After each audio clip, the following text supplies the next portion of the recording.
Bertrand Pouget, directeur des opérations au sein de l'association Tout Grandir avec le Mentorat.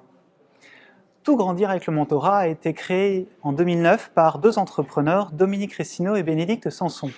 L'association porte 3 marques à travers lesquelles elle soutient l'insertion professionnelle de tous par du mentorat.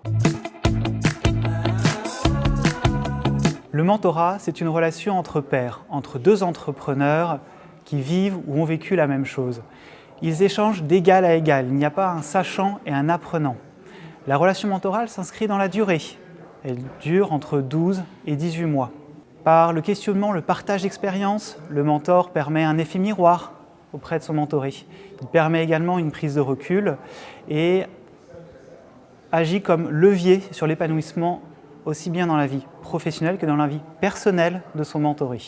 C'est une démarche libre et volontaire. Mentor et mentoré choisissent de s'inscrire dans le cadre du mentorat. Il existe quelques différences avec le coaching. Tout d'abord, au sein du mentorat, le mentor est bénévole. Il n'y a donc aucun lien financier entre le mentor et son mentoré.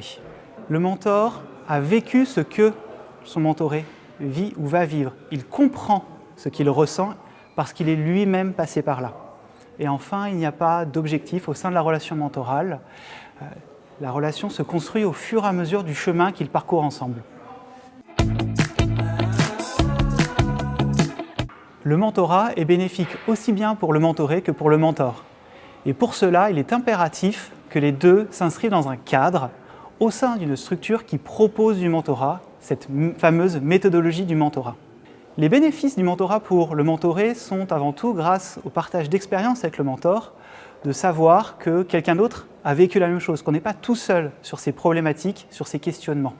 Et donc cela permet de rompre cette solitude de l'entrepreneur. Cela permet également de voir différemment, de voir plus loin avec quelqu'un qui a une expérience, qui n'est pas du même secteur d'activité, donc qui va pouvoir aussi apporter un peu de fraîcheur dans ses propres questionnements. Les questions du mentor permettent bien souvent la prise de recul. La relation mentorale développe les savoir-être de l'entrepreneur. On se pose moins de questions, on devient plus autonome aussi dans ses solutions, dans la recherche de solutions, et on développe sa posture de professionnel, sa posture d'entrepreneur. Pour devenir un mentor et même un bon mentor, il faut tout d'abord avoir envie de partager son vécu, partager son histoire, la partager avec un autre entrepreneur, nourrir également cette nouvelle histoire qu'il est en train de construire et voir grandir, avoir envie de voir grandir un autre entrepreneur et de grandir soi-même d'ailleurs. Il y a 3 principaux défis au sein de la relation mentorale. Tout d'abord, la posture du mentor, qu'il puisse justement conserver cette fameuse posture de non-prise de décision pour son mentoré. Il y a ensuite les attentes du mentoré.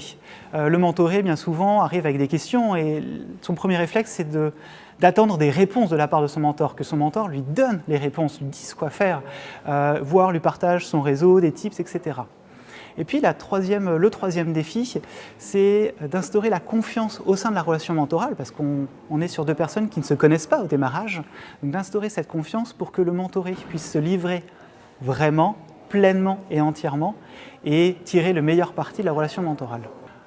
Le mentor est un explorateur, il est un révélateur, donc il ne prend pas les décisions, je le disais, auprès du mentoré, mais il permet de faire vivre les réponses qui sont bien souvent chez le mentoré. Si j'ai un conseil à vous donner à vous, entrepreneurs, qui souhaitez rejoindre le mentorat, c'est de le faire dans le cadre d'un dispositif, d'un programme de mentorat bien encadré qui utilise la méthodologie du mentorat.